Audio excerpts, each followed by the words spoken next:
Bang Didi.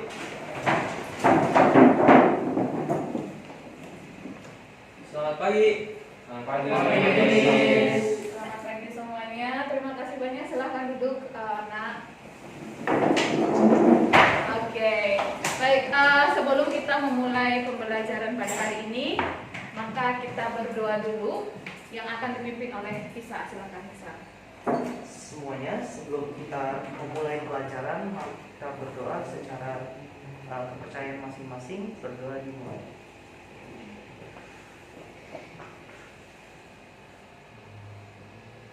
Amin. Berdoa selesai.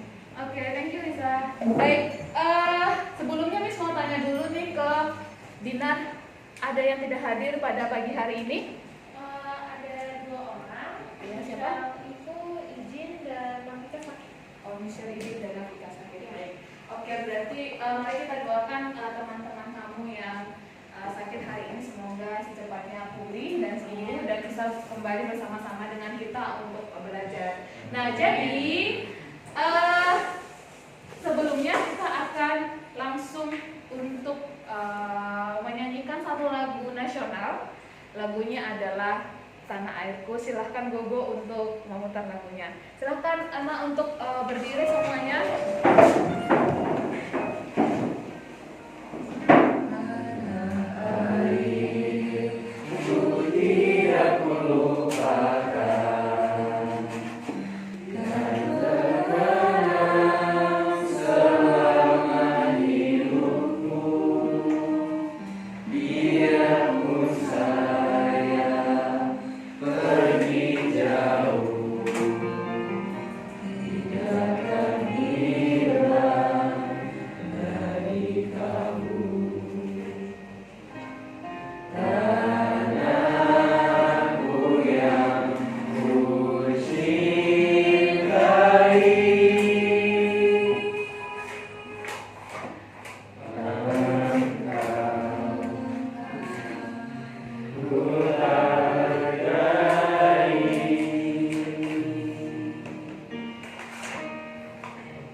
Sebelumnya mohon untuk memperhatikan meja, kursi, seragam masing-masing. Apakah sudah rapi semuanya?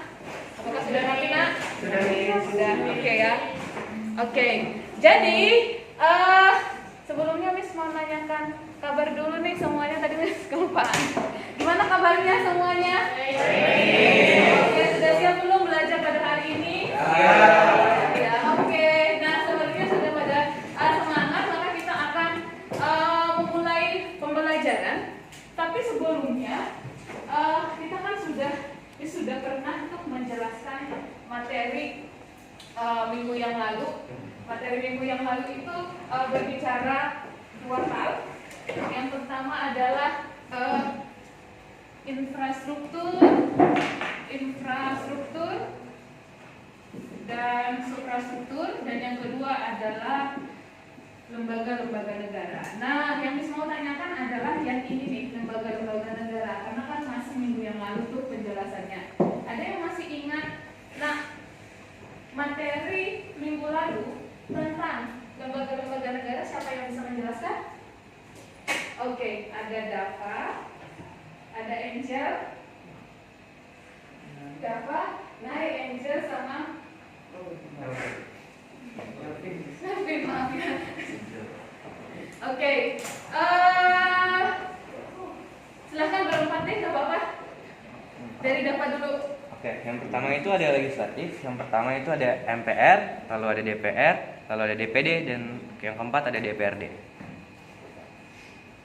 Oke, thank you Dav. Dari Gwen sendiri apa Gwen? Kalau yudikatif ada MK, MA, KY. Oke, dari Melvin?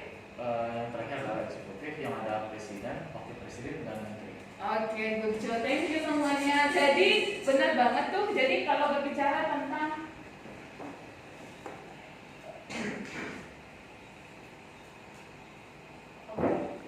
jadi kalau berbicara tentang lembaga-lembaga negara, tadi sudah ada MA, dari lembaga eksekutif dulu, presiden, wakil presiden dengan menteri, lembaga yudikatif MA, MK, dan KY, serta lembaga legislatif adalah DPR, MPR, DPD, dan DPRD.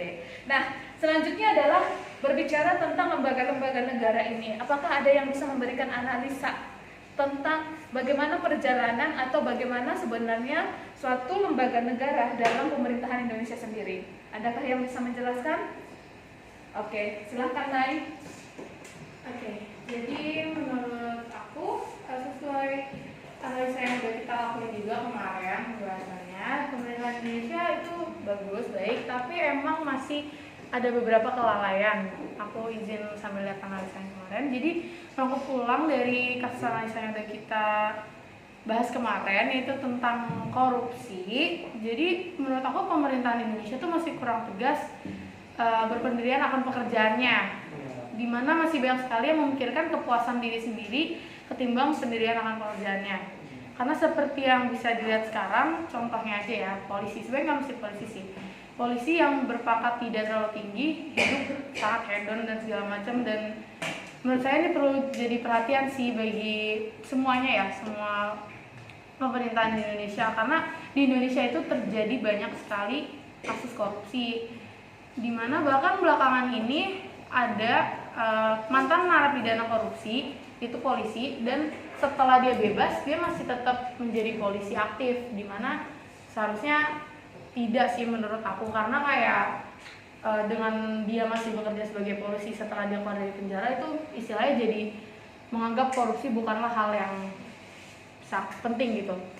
Dan hal tersebut menarik perhatian ICW atau Indonesian Corruption Watch, karena ya secara udah korupsi masa balik aktif jadi polisi lagi gitu kan. Yang akhirnya Kapolri merevisi aturan Kapolri. Ya menurut aku dari kasus-kasus ini, namanya kayak AKBP siapa, Broto Seno. Nah itu kayaknya harus lebih ditegaskan lagi sih aturan-aturan mengenai korupsi, bukan hanya kepada polisi tapi ke seluruh pekerja di pemerintahan tuh semua harus lebih ditegaskan lagi, jadi supaya tidak terjadi kelalaian-kelalaian seperti korupsi dan tidak dianggap jadi hal kecil gitu lah. Oke, gila. Tepuk tangan dong buat saya. Berbicara tentang tadi itu kayaknya sudah dirangkum banget dari Nes sendiri tentang kasus-kasus dari beberapa lembaga negara yang memang seharusnya suatu lembaga negara itu memberikan panutan, teladan bagi masyarakat, karena mereka adalah pemimpin atau tangan kanan dari masyarakat, wakil rakyat. Tetapi ada beberapa orang yang masih menyalahgunakan kekuasaan seperti itu ya. Nah jadi ketika berbicara tentang hal tersebut, ternyata itu ada hubungannya dengan bagaimana suatu daerah atau pemerintahan dapat menjalankan tugasnya dengan baik gitu ya. Kita sebut dengan tata kelola pemerintahan yang baik. Nah, di sini di tata kelola pemerintahan yang baik ini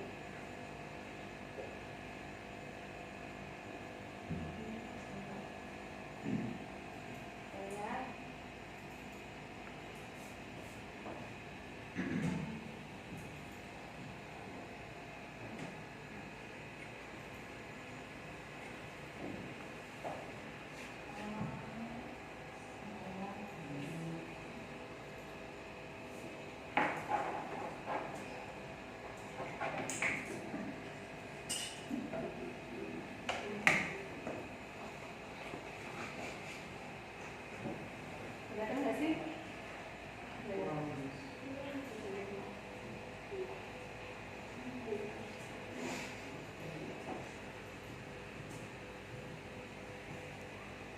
Coba ke zoom out lagi. Oke, yang ini kelihatan? Iya, kelihatan. Oke. Ini terlihat ya? Oke, nah, jadi gini, tadi kenapa ada hubungannya antara lembaga negara yang tadi sudah disampaikan oleh semua teman kamu yang berlima dengan tata kelola pemerintahan yang baik gitu ya. Jadi kalau berbicara tentang tata kelola pemerintahan yang baik pasti ada hubungannya antara pemerintah dengan masyarakat. Nah, berbicara tentang ini maka kita harus melihat dulu dong gitu ya satu kasus di mana apa sih sebenarnya tata kelola pemerintahan yang baik itu gitu.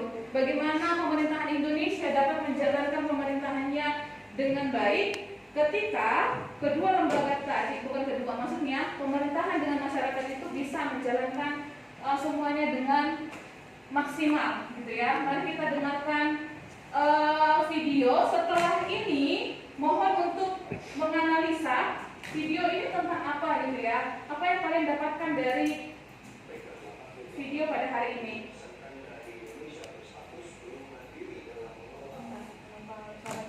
Ya.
Oke, dan videonya apakah ada yang bisa menjelaskan? Tadi itu tentang apa ya? Ada yang bisa? Boleh, Gogol? Tentang tata kelola pemerintah. Gimana tata kelola pemerintahnya baik? Dijelaskan. Oke, ada Kathleen, ada Naik, ada Hisa. Silahkan Kathleen. Tadi sih yang banyak disebut itu pemuda yang belum mandiri ya. Terus tadi juga ada statistiknya. Kalau nggak salah tadi 88% pemuda itu mulai nggak mandiri bahkan sebelum pandemi. Oke, 88% pemuda itu tidak mandiri bahkan sebelum pandemi. Dari Naik sendiri bagaimana Naik? Boleh dong Naik? Tadi ya, seperti yang dibilang kesenjangan kemandirian fiskal antar daerah masih cukup tinggi Miss. Jadi ya gitu masih apa tadi masih bertanggung sama apa masih sama itu sama apa transportasi daerah apa sih masih belum mandiri lah Mas. Terus terjadi hasil review atas kemandirian fiskal pemerintahan daerah meliputi perhitungannya tadi yang kayak Kathleen bilang 88,7%, masih 443 dari 503 Pemda itu masih belum mandiri. Oke. Masih banyak daerah-daerah yang belum mampu untuk mengelola BKD-nya masing-masing ya. Oke, dari Hisa sendiri bagaimana Hisa? Ya menurut kita sih, aku sih kayak mereka sebenarnya untuk menjadi maksimal itu mereka pemerintahnya juga harus lebih tegas kepada mereka supaya mereka juga nggak tergantung sama yang lain juga gitu loh, Miss. Oke. Ya kayak lebih ke juga harus mandiri ya kata Nai sama Caitlin yang bilang tadi. Sama juga kita harus kayak lebih harus ya tanggung jawab juga gitu loh, Miss. Tanggung jawab. Oke, berarti sudah lumayan ya pemahaman tentang tata kelola pemerintahan yang baik. Jadi Miss rasa kalau Miss menjelaskan lebih panjang lebar, misalnya kalian sudah paham, tapi Miss akan jelaskan sedikit saja. Dimana ketika berbicara tentang tata kelola pemerintahan yang baik, maka ada tujuan pembelajaran yang harus kita pahami. Di sini, jadi yang akan kita pahami di sini adalah bagaimana melalui pembelajaran ini modelnya adalah PBL. Melalui pembelajaran ini kita dapat menunjukkan sikap syukur, dapat menunjukkan sikap disiplin, dapat menjelaskan tata kelola pemerintahan yang baik, sampai nanti kita bisa menjelaskan kembali dan mengkomunikasikan melalui presentasi tentang tata kelola pemerintahan yang baik. Nah, sebelumnya Miss jelasin sedikit nih, apa tuh yang dimaksud dengan good governance gitu ya.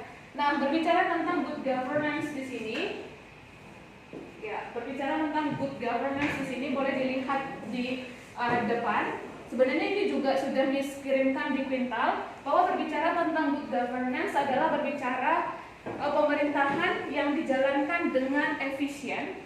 Di sini ada efisien, tidak salah alokasi dana investasi yang tadi yang disebutkan keuangan daerah, lanjut kepada bagaimana mencegah korupsi di beberapa lembaga dan perorangan yang menjadi pejabat, sampai kepada nanti aktivitas dari usaha di masyarakat sendiri. Nah, lanjut, unsur apa yang paling penting gitu ya dalam tata kelola pemerintahan yang baik? Ternyata ada 3. Yang pertama adalah unsur pemerintahan sendiri. Ini tidak bisa dipungkiri karena pemerintahan adalah yang menghandle jalannya sistem dari suatu negara. Yang kedua adalah unsur swasta yang memberikan kontribusi atau devisa bagi suatu negara, dan lanjut adalah unsur warga negara. Dan yang terakhir di sini ada syarat tata kelola pemerintahan yang baik gitu ya. Tata kelola pemerintahan yang baik. Syaratnya boleh dibaca dong,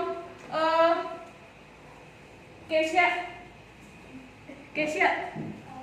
Satu, mewujudkan efisiensi manajemen pada sektor publik. Kedua, perangkat hukum yang memadai. Ketiga, akuntabilitas publik. Keempat, sistem informasi yang menjamin akses masyarakat terhadap berbagai kebijakan yang bersumber dari pemerintah dan LMS. Kelima, transparansi dalam perbuatan kebijakan dan implementasinya. Oke, dari sini dijelaskan ini aja. Mungkin yang lebih kalau untuk efisiensi publik dan perangkat hukum sampai sini saya rasa kalian sudah paham, tetapi ini aja. Transparansi itu adalah keterbukaan informasi terhadap masyarakat, sedangkan akuntabilitas juga adalah keterbukaan informasi apa yang sedang dilakukan oleh pemerintah gitu ya untuk masyarakat sendiri. Dan yang terakhir, ini adalah slide terakhir, ciri-ciri dari tata kelola pemerintahan yang baik. Ada 1, 2, 3, 4, dan 5. Dari mulai interaksi, komunikasi, bagaimana juga menguatkan diri sendiri yang nomor 3. Yang nomor 4 adalah bagaimana untuk membalance antara keberlanjutan pembangunan yang kita sebut dengan sustainable development dan independensi. Dan yang terakhir, prinsip-prinsip good governance di sini maka ada 8. Ada partisipasi, kepastian hukum, transparansi, tanggung jawab, keadilan, akuntabilitas, sampai kepada efektivitas, efisiensi. Sampai di sini apakah ada yang mau bertanya sebelum kita mencari atau men-search informasi yang lebih dalam lagi tentang LKPD? Ada? Oh, Faiz. Upaya pemerintah untuk memberantas korupsi yang lebih efektif mana ya? Oke, upaya pemerintah untuk memberantas korupsi yang lebih efektif. Boleh nggak jangan dari Miss dulu, kita gimana kalau kita bertanya lagi kembali kepada teman nanti disimpulkan. Oke, ada yang bisa menurut kalian ketika berbicara tentang korupsi nih gitu loh, apa yang harus dilakukan oleh pemerintah agar pejabat negara tidak melakukan seperti itu lagi? Ada yang bisa? Oke, kalau Go. Menurut aku hukum sama standar orang yang masuk dan bekerja di dalam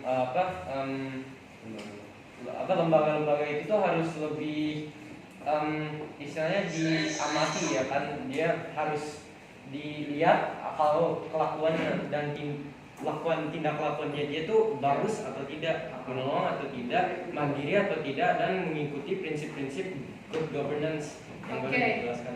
Thank you. Kalau ada lagi yang mau menjawab, oke, naik.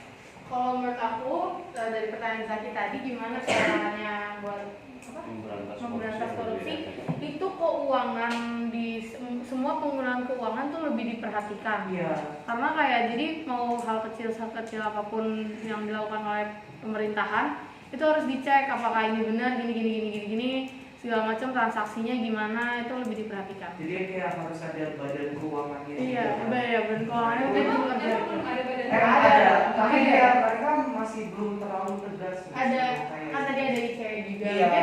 Mungkin lebih diperhatikan aja Iya, lebih dari hal Yang kecil. itu kayaknya harus learn from their own mistakes ya, Iya. karena kita kasus-kasus tentang korupsi itu lumayan banyak. lumayan banyak sekali. Oke, berarti segala sesuatu itu belajar sebenarnya dari masa lalu ya, gitu ya. Iya. Belajar dari masa lalu. Ketika kita mempercayakan suatu kepercayaan kepada orang lain, harus kita tahu dulu track record dari orang tersebut, Iya. detail. Apakah dia memang akan menjadi tangan kanan bagi masyarakat sendiri untuk membantu masyarakat dalam hal kekurangan-kekurangan masing-masing, atau malah menyalahgunakan seperti ya. Oke, terima kasih. Gimana Nak? Sudah bisakah itu jawaban dari teman-temanmu menjadi jawaban atas pertanyaan kamu?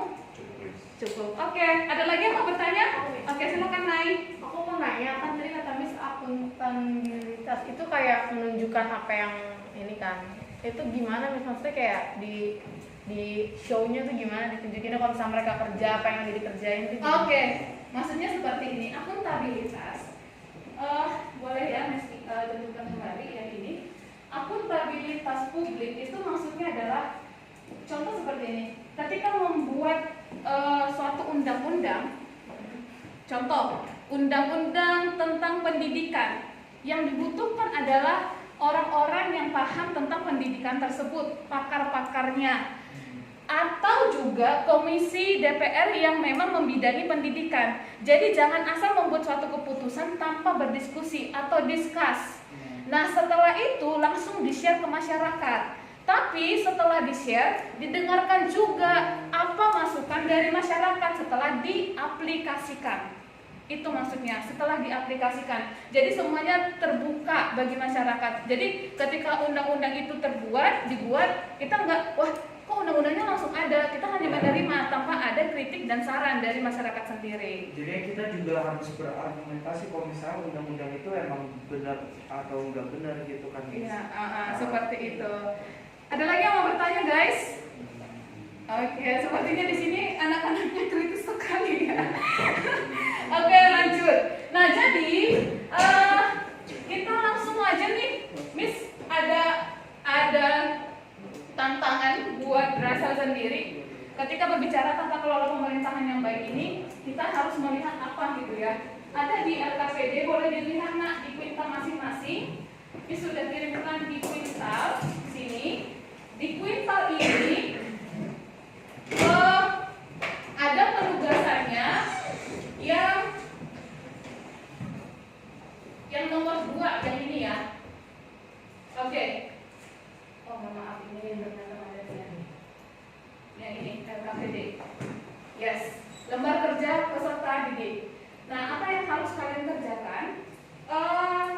Di sini ini sudah memilih topik-topik tertentu yang harus kalian jelaskan, gitu ya. Topik-topik tertentu yang harus dijelaskan.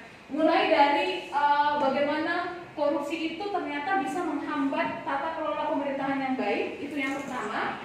Yang kedua adalah apakah pemanfaatan TIP bisa memperefisiensi atau mengefektifkan tata kelola pemerintahan yang baik. Yang ketiga adalah reformasi birokrasi dari tata kelola pemerintahan yang baik. Dan 4 adalah membangun tata kelola pemerintahan yang baik melalui kebijakan hukum. Dan yang kelima adalah pelaksanaan good governance dalam penyelenggaraan pendidikan. Yang 5 topik ini akan berbeda antara topik. Jadi kelompok 1 itu membahas tentang korupsi, kelompok 2 membahas tentang pemanfaatan TIP, kelompok 3 adalah reformasi birokrasi, kelompok 4 adalah tata kelola pemerintahan yang baik, dan kelompok 5 adalah good governance. Sekarang mari kita membagikan kelompok. Ini sudah ada nomor-nomor di sini. Nomor-nomor kita belum bagi kelompok ya. Oke, di sini sudah ada nomor-nomornya. Silakan untuk mengambil satu kertas. Apakah kamu masuk kelompok yang mana? Silakan nak. Dari meja itu dulu Ren. Dari meja itu dulu. Biar enggak. Oh. Atau gini ya, ini setengah. Iya. Oke, ini setengah, kesana setengah. Tolong dong nak. Nah, setelah itu langsung bergabung dengan timnya masing-masing.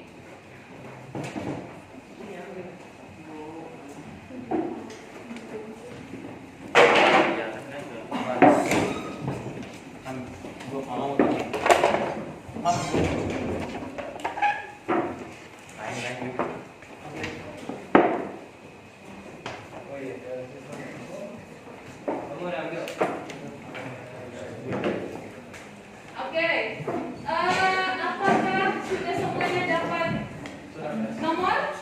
Sudah. Sekarang silakan bergabung dengan timnya masing-masing. Ini ada 5 kelompok. Kelompok 1 di sini, kelompok 2 di sini, kelompok 3 di sini, kelompok 4 di sini, kelompok 5 ya udah apa-apa, kelompok 5 di sini aja deh ya. Ini kan nanti disatuin sebentar susep gitu ya. Oke, silakan bergabung semuanya dengan timnya masing-masing. Yang 2 sini bro. 4. 2. Nah. Oke, silakan. Kamu 5. Tadi udah berdua. Lu?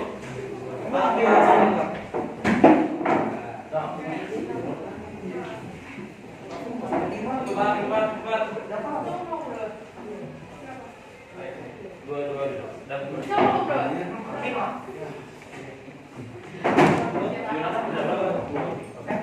Ayo duduk.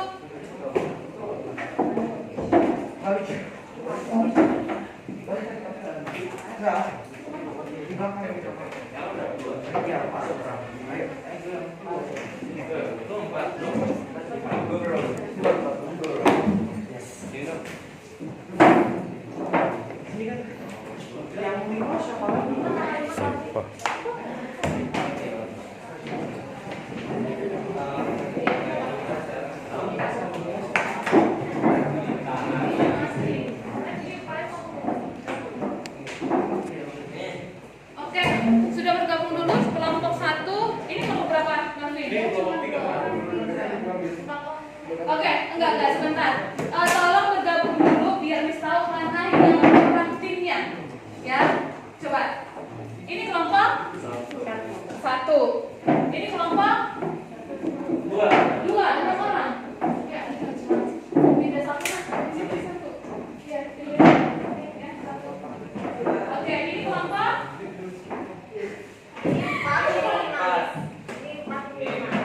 Ini 4 berempat. Ini 4. Ini 4. Ini masak. Ini 5. Ini 4. Oke. Ini 3. Oh. Berarti yang pindah itu ya, 1 orang. Oke. Sebentar ya, mohon maaf.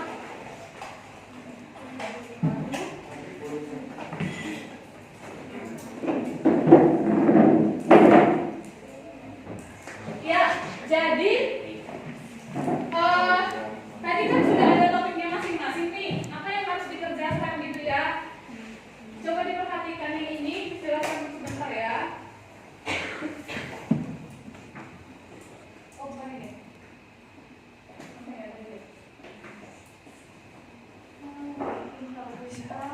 Yang ini.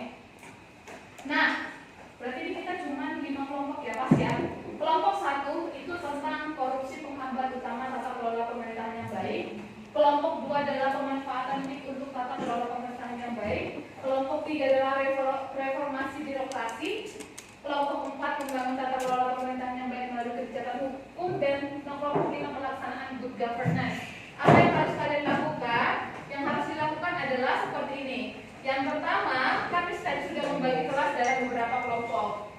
Yang kedua, maka setiap siswa bekerja sama untuk bersama-sama dengan kelompoknya mencari informasi tentang literatur dari topik yang sudah ditentukan yang tadi, yang nomor 1, nomor 2, nomor 3, nomor 4, nomor 5 ya, melalui internet aja gitu. Lanjut, setelah itu kelompoknya harus membuat dalam bentuk PowerPoint ataupun Canva, terserah. Nanti setelah kalian membuat dalam bentuk Canva tentang subtopik yang 5 ini, maka harus dipresentasikan. Seperti itu. Nanti kalau sudah selesai dipresentasikan, ada pemaparan dari tim masing-masing, setelah itu dikomentari. Apakah ada yang mau bertanya, Nak? Ya. Oke, silahkan untuk bekerja bersama timnya masing-masing. Jika ada, tolong untuk tanyakan ke Miss. Silahkan.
Canva ya Miss? Yes, boleh Mak. Canva.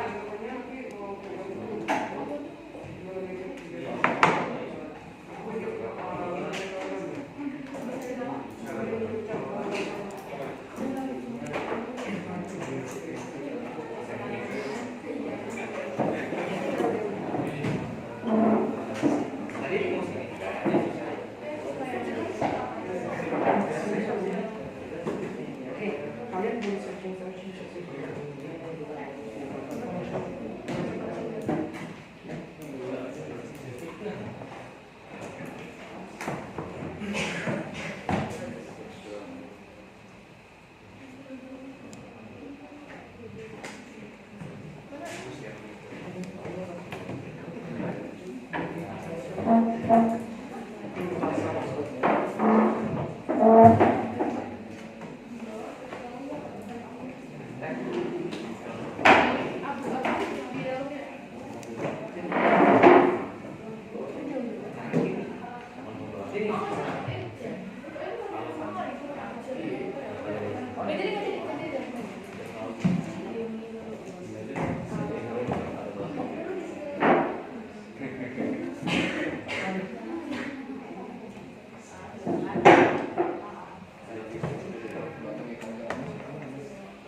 Dan kita jelasin aja nih tentang partisipasi, transparansi, eksploitasi ekonomi, tanggung jawab, tindakan, Itu dikasih. Pelaksanaan atau enggak yang penyelenggaraan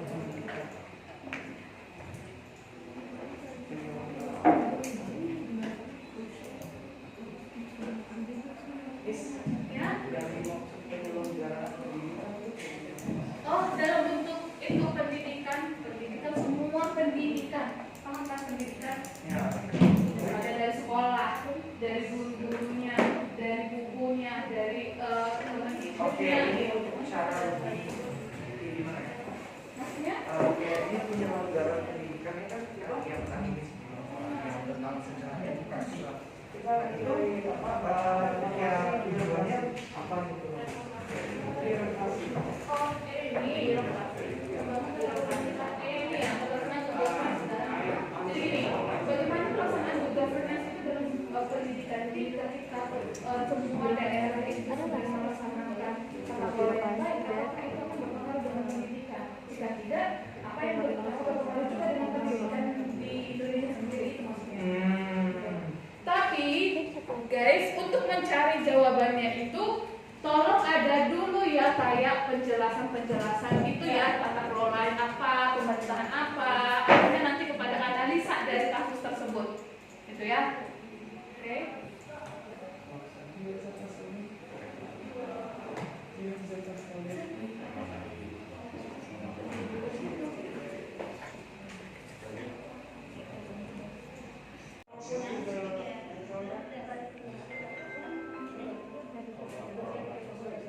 Kita coba 10 menit lagi ya, 10 menit ya.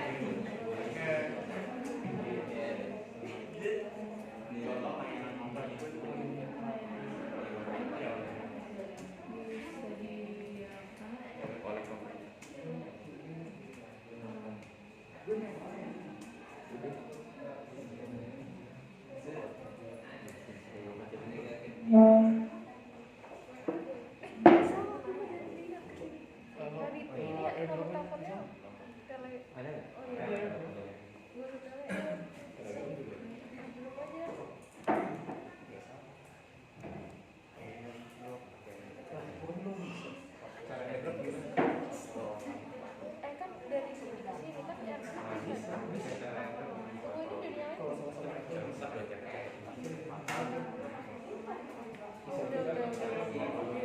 Pokoknya di setting. Saya bisa, saya tidak lama-lama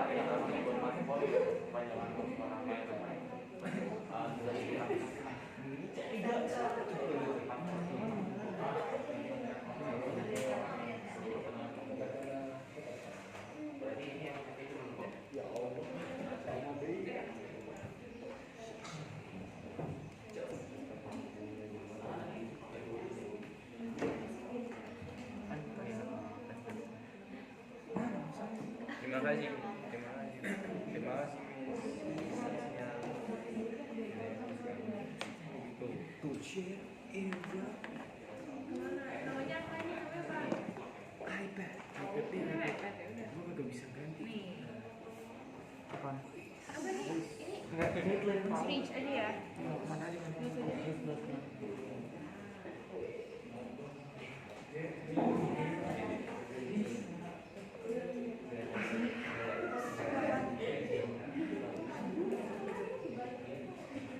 Bahkan tindakan yang berpikir masyarakat banyak.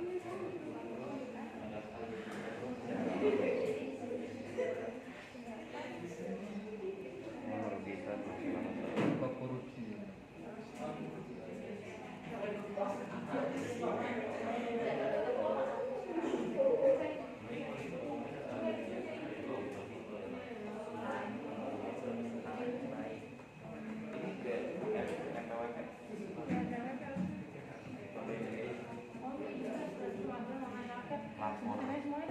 Ini gimana cara bikin itu?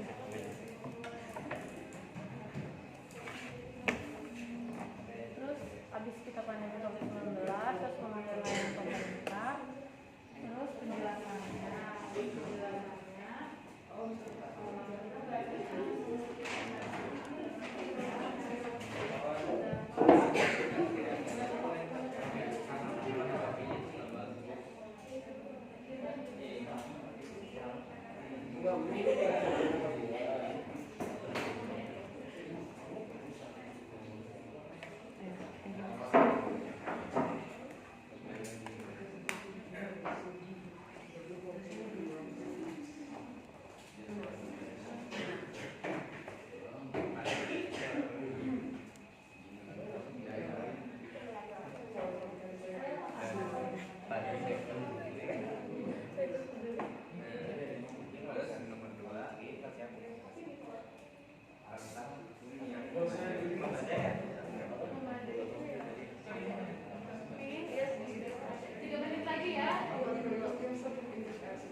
Aku pertama bahas ini judulnya kan memanfaatkan TIK untuk melakukan data. Habis itu kita bahas dulu cara kerja pemerintah semenjak pandemi COVID yang mendorong mereka buat lebih canggih menggunakan teknologi.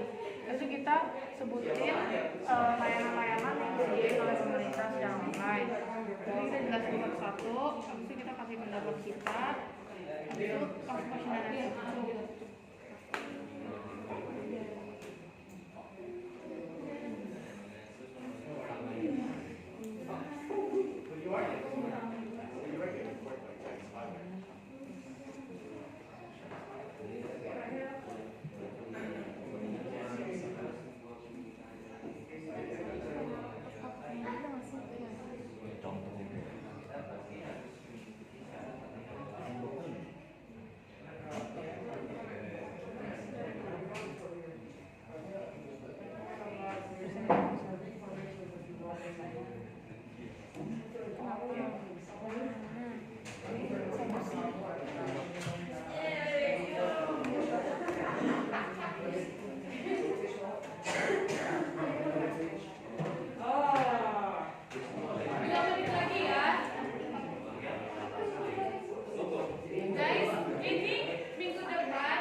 Penyebab utama korupsi.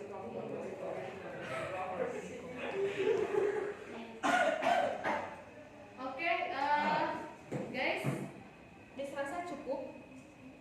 Jadi boleh duduk dulu semua, duduk ya. Jadi kita lanjutkan minggu depan. Maaf, bukan minggu depan. Besok kita akan lanjutkan. Untuk besok, mohon untuk mempersiapkan segala presentasinya. Dan jangan lupa semua tim harus bekerja sama untuk mengerjakannya, walaupun cuma 1 hari doang. Oke ya? Oke, berasa.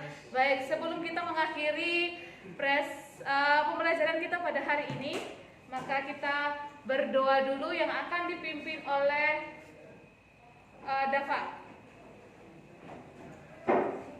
Oke, sebelum kita menutup pelajaran kita pada hari ini, alangkah baiknya kita berdoa kepada agama dan percaya masing-masing. Berdoa dimulai.